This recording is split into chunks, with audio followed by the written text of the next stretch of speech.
Hey, this is Bob Lachance from Riva Global. If you want to learn how to use your small axe to build an empire, you should be listening to the Small Axe podcast with my good friend Nico. Hey, Smallaxe community, it's your boy Nico. This show is dedicated to helping you use your small axe to build a personal empire. So, on this show, I'm going to share some real, raw, behind the scenes info that's going to help you build your own multifamily portfolio. So, if you enjoy this show, I would love it if you can share it with somebody that you think could get value from it and write a review. It's the only way that we can grow this thing. Now, let's get to work. Let's jump into this episode and start sharpening those axes.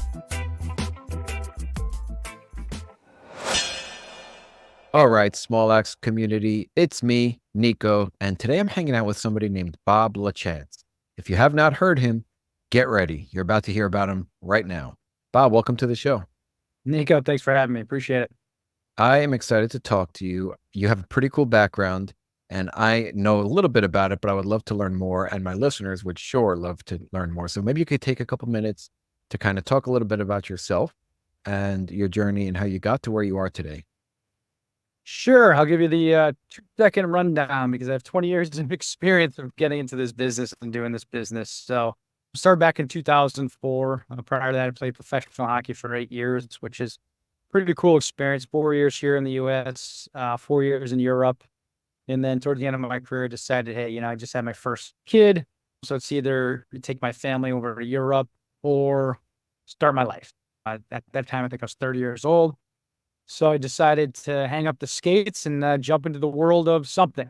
So I started researching different types of industries, and real estate kept coming up. So, Rich Dad, Poor Dad, read that book, bought another couple courses, started educating myself. So I jumped into real estate back in 2000. My first deal was a rehab property. Kind of got lucky. I knew nothing about the business. I know today's day and age, everything's online, so you can, or a lot of things are online, but I had to kind of self-do it at the beginning where I drove around neighborhood, called on real estate agents, made offers. My second offer got accepted, and then ended up, purchasing the property, rehabbing it, selling it, and really realizing I knew nothing about this business. So, and which fast forward today, I think everyone should get some sort of education. That's why these podcasts are fantastic. But I'll take a step back. I joined my local real estate investment group. And then I saw another speaker speak on the niche of pre-foreclosure. Again, I invested in that course, and then I was hooked. I was really, really hooked. So my next meeting, I went to pretty much the majority of the people in that real estate investment group and said, who is the best pre-foreclosure short sale investor in Connecticut? And they all pointed to this one gentleman, walked up to him and said, hey, listen, I'm not looking for a job, but here's a little bit of my background. I'm looking to join a team.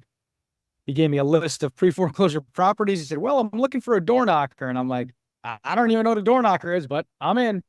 So for anyone listening to this, door knocking is not the best. And there's better ways to do door knocking nowadays, 20 years later than it was back then. But it was probably the best thing ever happened to me because I truly believe that learning stuff from ground up, then you could be able to then gift that back to other people and grow your business from there. So after that deal, I ended up doing, 1,000+ short sale transactions. I helped start a couple real estate education companies. And then I founded my first virtual assistant company back in 2014, all the while buying a couple of smaller buildings, commercial buildings, etc. And then today last year we did I got to ask my business partner, my real estate business partner, but a little over 180 transactions on the real estate side. And we're at a little over 1,000 virtual assistants right now. So I kind of got 2 businesses running at the same time. Man, Bob, that's wild. You have a lot going on. You got a lot of experience. You are in this full force. I love to hear it, man. Do you have, since you have so many units and you've done so many acquisitions, do you have a target market? Is it open to everything? Or you work with your VAs to kind of just let's dive in a little bit more about your process. Yeah, it's a great question. So we've tested everything. So when the hedge funds were buying down south, we were doing a lot of stuff down south and like Alabama, Arkansas. But since obviously the cost of money has continued to rise, hedge funds have slowed down the buying. So what we're doing right now today, we're doing Connecticut, Massachusetts, Pennsylvania, Trickled down a little bit in New York, but not much. We just got a deal in Georgia, but that's from an older lead. And then we could get to that and how important follow-up is in your business, and a little bit in Florida right now. This is crazy. Do you have any like large multifamily, or are these typically smaller deals? These are typically smaller. I'm just selling out my last syndication right now. I had a 10 unit, fixed it up, resold it. I had over 30 doors in the height of COVID when the market was really, really high, like towards the end. Of course, we sold all of our doors, and here was my thought process. I was either going to make $50,000 per property, or I was going to make about $200.50 per month on each door. And we're like, hey, you know what? Let's just sell it right now. The time is right, and we'll reinvest in the future. So right now, I'm actually looking at single family properties in Jacksonville, and I'm open to all different opportunities. I've gotten a couple affordable housing projects put up and sent over to us. So we're looking into all that right now. So how do you handle all this? This is a lot of bandwidth. You mentioned I think you said 180 or so transactions last year. How do you handle all this? So for us, I'm fortunate enough, obviously, we use virtual assistants for the lead generation. So in every business, you have branding. Obviously, you need somebody we do a lot of podcasts like this, and I send this off to our virtual assistant. They cut them up and they send them out Instagram, TikTok, Facebook, all that kind of stuff on the branding side. And then when it goes to the lead generation side, we have a bunch of virtual assistants that are handling our direct mail incoming leads, our cold calling, text messaging. And I know there's a little laws in different areas, but they handle a lot of that lead generation, social media. Once those leads come in and they're pre-screened from our VAs, then they're handed off to our acquisition team that is in Connecticut, like we talked about. And as soon as it gets to our acquisition team, once we lock them under contract, and then we look to resell them. So do you wholesale some of them as well? Because I know you mentioned, okay. Now, so this is really interesting to me. How do you, or who is on your acquisition team, and how many VAs do you have? And then we'll talk about where they are. We have right now comes and goes, but we have 8 individuals that text message, 8 individuals that cold call, and we have our acquisition team. We got 2, 3, 4, 5. We got my son we just added to the team, my 20-year-old who's interning though. So right now we have about 8. And what you mentioned, the business partner, what is his role? Yep. Or her role? His role, he loves being on the phone, and he's very, very forward thinking as well. Not only does he do acquisition, he does a lot of the business development, forward thinking. There's a lot of research on what markets to go to, what lists to pull. He takes a lot of pride in the type of leads that come in, because as you know, in any business, you're only as good as the lead generation, the leads that come into your business. So he does a very, very good job of all the upfront and looking at what markets to go to. So cool. Bob, how many VAs do you have or rather, because you mentioned a few numbers there. Are they local? Are they like in the United States, or are they foreign? Yeah, very good question. All my virtual assistants are the Philippines. I started that business back in 2004, actually out of a necessity of looking at a service or a pain point in the real estate education company that I was with. And what I realized, in our own business as well, if we're a solopreneur, we're going to burn out, right? There's a lot of tasks that we need to get off of our plate.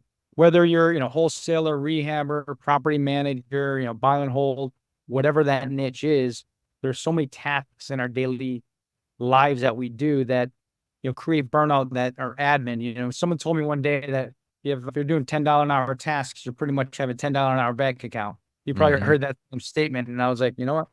Back in 2013, I finally got introduced to what a virtual assistant was. And I'm like, you know what?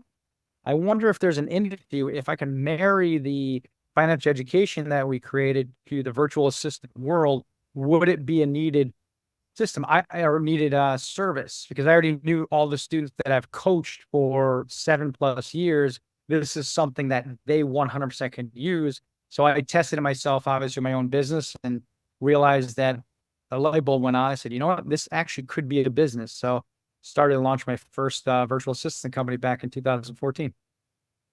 Really cool. And I have a lot of questions, Bob. So why the Philippines? Philippines, you know what, for me, I don't know if you ever worked with virtual assistants in the Philippines, but they're very culture driven. and they look at our business as their business, and they're very family oriented. So if you look at individuals like that, they will take care of you. They will help you. They're very service based. Yeah. I mean, that's where a lot of the call centers are outsourced to the Philippines. So, when they're younger, they're already exposed to the call center world, which is service based. So that's what drew me at first to the Philippines. I've worked with some of them and they speak pretty good English as well. And now, uh, do you pay them as a salary? Like, how does it work? Yep. Yeah, we pay them a salary.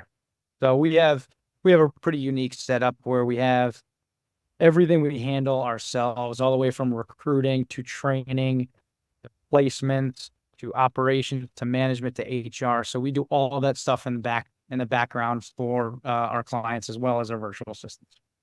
How does the recruiting work? Like, what are you looking for?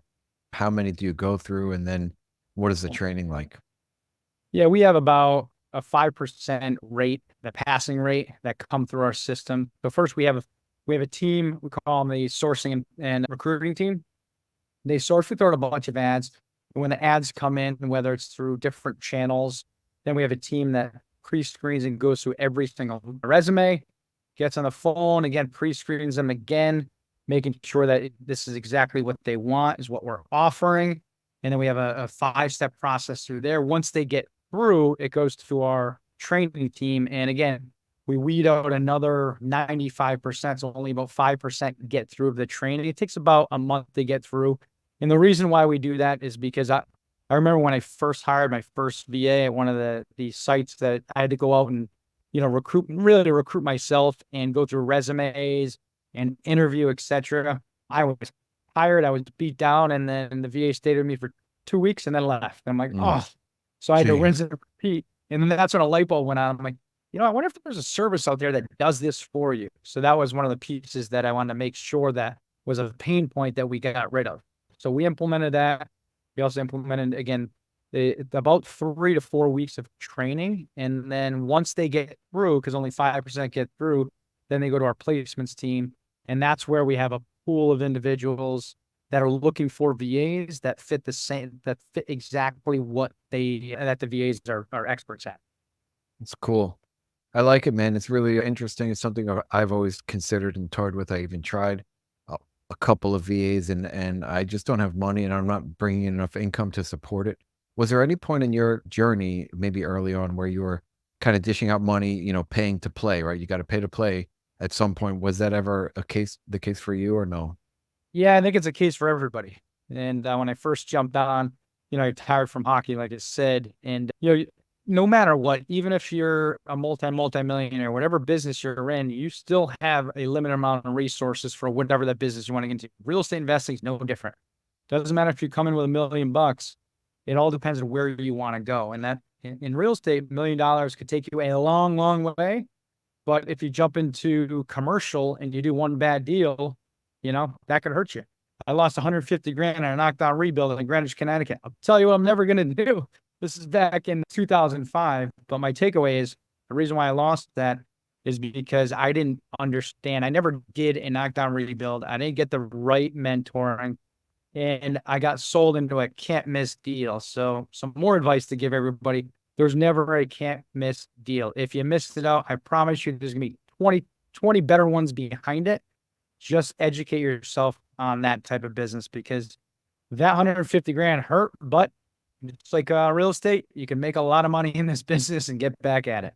Oh, that's cool, man. Thank you for sharing. I actually, back in 2020, was my first deal that I got on the contract as a wholesale deal down in Tampa, 20-unit deal. And I was so excited and I messed it up. I had 4 guys on the deal with me and together we lost 60K. At that time, it was a very huge hit for me. And I know the exact mistakes I made. It was really just going with one lender and not requesting a 15-day or any kind of extension on our contract. And the seller just held on to our deposit and we got screwed on that one. So, but I wanted to learn a little bit more about your strategies. So you mentioned that you do some wholesaling. What else do you do? Because there's a lot involved with, let's say, rehabbing or like having a construction crew or like knowing the nuances of each little or individual market. And I'm assuming you don't have boots on the ground everywhere. So I would love to know what you're doing. majority of this stuff, literally 99% of stuff today, we're wholesaling. So we're getting a contract, we're finding buyers, or reselling it. So that's 99% what we're doing. I actually just talked to my business partner today on the real estate side to say, hey, you know what? We might start looking at building up a construction company again and building that side of it, just because we're always looking at the market. And if something changes, no matter what, there's properties that are beat up all over the place. Doesn't matter where you are in the country. We're looking to build. So my partner has, I don't know, right now today, 15 maybe houses, single family houses in Jacksonville. So we just hired on a property manager down there. So we're just thinking about potentially building up a contractor crew down there. A primary reason is to buy and hold, but also that could be fix and flip in the future as well.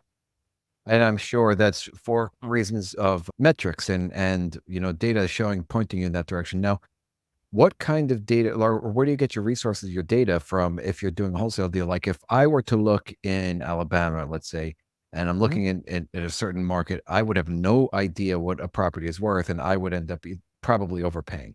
Where do you get your data from? Yeah, there's companies like 80/20. You can look on sites like PropStream. There's actually a lot of data in Zillow. There's companies like called Audantic. So I'm part of a bunch of masterminds, and we mastermind about a lot of this stuff. And like I said, my business partner does a great job of staying in tune with this type of data. This is why I was saying earlier, I am huge on education and being part of different communities and just being in touch with those typical markets, because when you meet hundreds of investors around the country, they'll be open within. You can brainstorm, you can give information about your market. They'll give information about their market. They'll give information about, things that they've seen as well. So we get a lot of data from all of those sorts aggregated together. Cool. So let's see how it works. You have a lead, right? So one of your VAs they're doing calling, or your partner's doing calling, and they get a lead. What happens next? So what happens next? The lead comes in. We use Podio, which is a CRM. It goes into our Podio system, and then it goes on top of the list. So we have all of our leads that pile up on top of each other. And whoever comes up next, if there's an acquisition rep that's open, they'll call that seller and say, hey, we just got a lead from, let's say it's our virtual assistant's name is Jackson. Hey, we just got a lead from, or we just have a note that came by my desk. It looks like this came from Jackson. We're looking to follow up with you.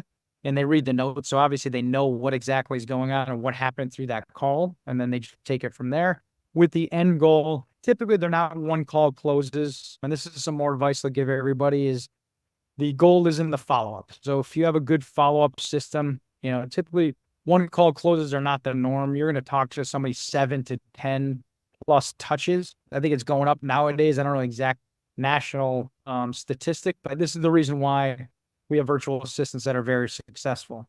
We have guys in our office too, because if you're looking in this again, and I'm giving you don't mind if I give a lot of advice, but this is all coming to me now. So I love it.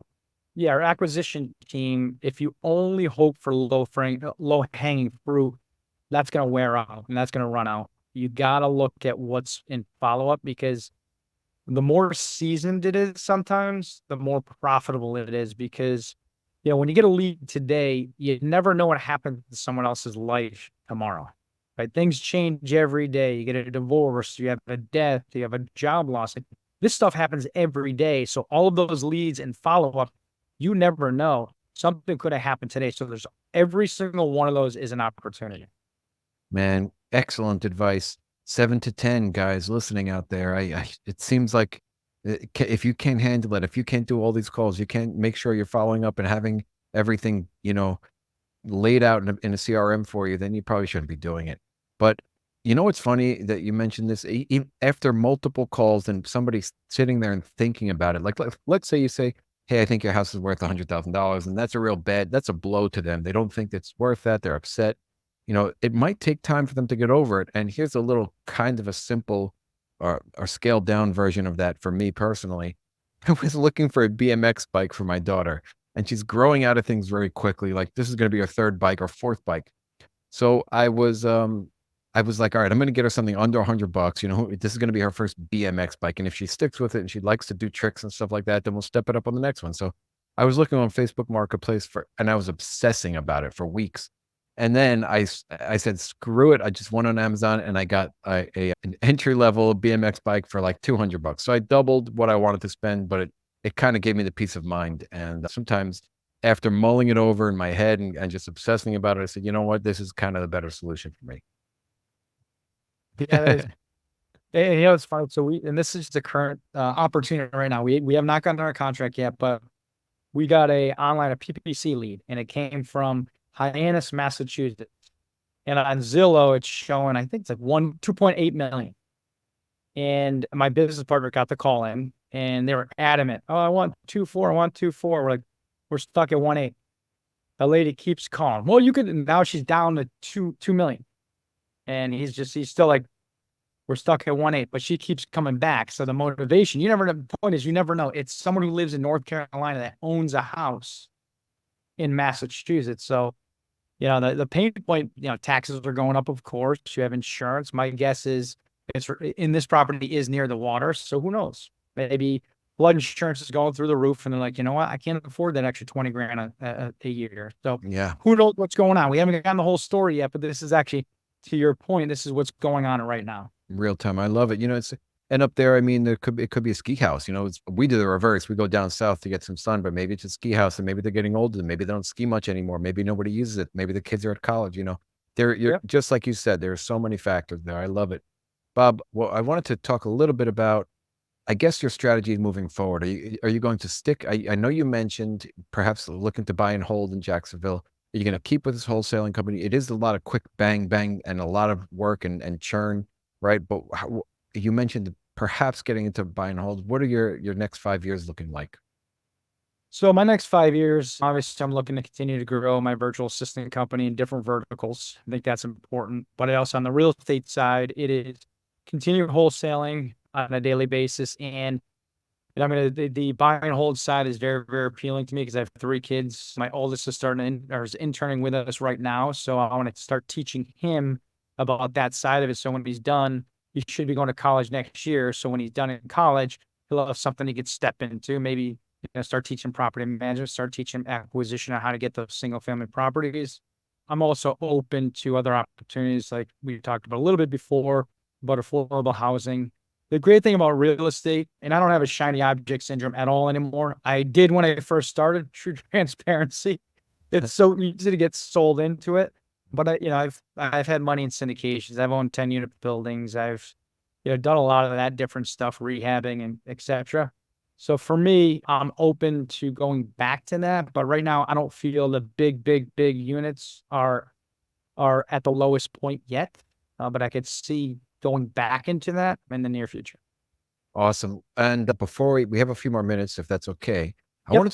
I wanted to kind of get a little bit more color of your virtual staffing company and how could you help out somebody like me, let's say, who right now what we're doing is we're down in, I focus exclusively on Florida, and Mhm. we have one person, one cold caller. We get our lists from, they're not great, and we're scrubbing them, of course, and he's doing his calls, and we get some leads, but I mean, like, how would you help out somebody like me? Yeah. I would say, honestly, I'd get a call and I wouldn't worry about the data. And this is where I see, Nico, I see individuals just kind of focus too much and analyze too much on the data. When you're calling and texting, it doesn't matter. You're going to rip through so much data that pick a bigger area and just buy all the data. And again, this is my strategy. This is other people's strategy, like more targeted marketing. But if you buy a list, it's not too expensive. It's very affordable. So you get a list, get a skip trace, put it in the dialer, and just have your virtual assistant call all day long. It works very, very well for us. And it drives in leads and it starts filling up your pipeline, especially if you're doing virtual wholesaling or virtual rehabbing or virtual buy and hold. The more leads you get, the better off you are. Cool. And what would that process look like? We would set up a call or something, and then you kind of, that's awesome. I love that. How could people find out about that or reach out to you? Yeah, just our website. There's a strategy session button on it. It's Riva Global, REVA Global.com. Just check us out. There's a place to ask questions as well if you have any other questions that we didn't answer, obviously, on this call. So cool, Bob. I really love it. Now, let's get my final question. Let's imagine it was 100 years from now. You had great grandchildren, Bob. You're an old man now, and you want and they wanted to write a book about you, what would you want them to title that book? That's a tough one. That's a tough one. I would say it'd have to be built. It'd have to be built off building teams because, I look at when I go back and I look at all of the businesses that I started, first, and then obviously sports and ice hockey is a team sport. And business, in my opinion, is the same. They're very, very similar. You get beat up, you got to get back up. And if you're always by yourself, you don't have someone behind you helping you up, you're going to stay down longer than you should. So for me, I love working with partners. I love working with a team. I love building organizations that have a lot of people there. So for me, it would be all surrounded around building a team and the right team around A players. And because what you'll realize as you grow, and you've seen this as well, if you have a D player, they can drag down your top 5 A players 2 seconds. So just be careful on who you add on your team. So I don't know. It has to do with team. It has to be built around team. Beautiful, Bob. It's perfect. Really, really well said. I listened to a podcast this morning about, I think it was from Alex Hormozy, and he mentioned the same thing about teams and how important it is to have those A players and how much they're really worth. And you're sitting here nickel and diming and getting the wrong person on your team, and it's not worth it. You could 10x your business if you just have the right people. So, Bob, it has been awesome chatting with you today. I'm so happy to learn that I learned so much about you and what you do. And my listeners are going to want to reach out to you. So you mentioned the website. Should they go to that website, or should they get your phone number? How can they find you? Yeah, you could also send me an email. Our website again is Riva Global, REVA Global.com. You could email me at bob@rivaglobal.com as well. We're on Instagram, post a lot of stuff. We're on Instagram, Facebook, whatever other social sites are on Instagram as well, and LinkedIn. Cool, Bob. It was so nice catching up with you and learning more about you, and I appreciate you. Have a wonderful day. Awesome. Thank you. All right, and that's a wrap, Smallaxe community. So I wanted to take a minute to say thank you so much for listening to the show. And if you liked it or got any value from it, it would really mean the world to me if you would share it with someone else and write a review. Remember, guys, keep sharpening those axes. Let's get out there. Let's crush it. Love you guys.